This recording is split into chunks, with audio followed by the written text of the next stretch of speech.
In our previous session, we had seen range and endurance. Let us start off with takeoff performance in this session.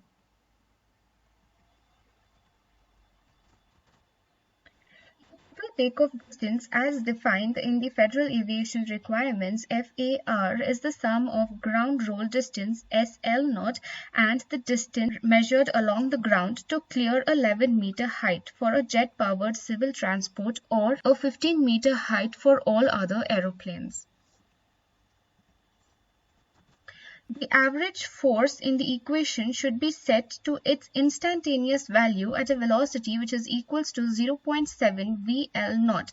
That is, d plus nu r w minus L average is equals to d plus nu r w minus L into 0.7 VL0, where nu r is the coefficient of rolling friction. Nu r varies from 0.02 for a relatively smooth paved surface to 0.10 for grass fields.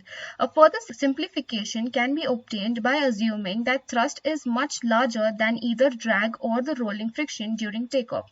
Ignoring d and r compared to thrust, we simply get that the lift-off distance is equals to 1.44 w square divided by g rho infinity SCL max into thrust.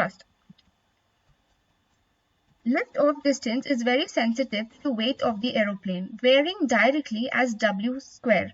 If the weight is doubled, the ground roll of the aeroplane is quadrupled. Lift-off distance is dependent on the ambient density rho infinity.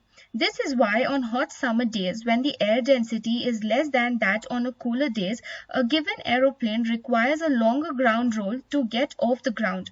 Also, longer lift-off distance are required at airports that are located at high altitude. The lift-off distance can be decreased by increasing the wing area, increasing the CL max, and increasing the thrust T. Now let us look at an example of a CJ-1 aircraft. Assume that the runway nu r is equals to 0.02. We have the ground effect factor h by b is equals to 6 by 53.3, which is equals to 0.764.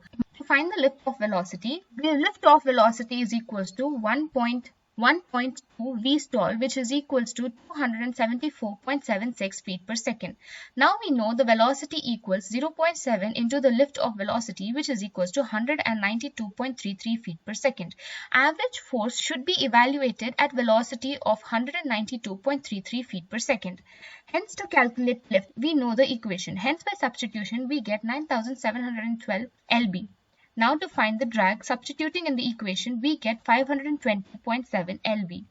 Substituting in the lift-off distance, which is equals to 1.44 w square divided by g rho infinity SCL max T, we get lift-off distance is equals to 3,531.79 feet.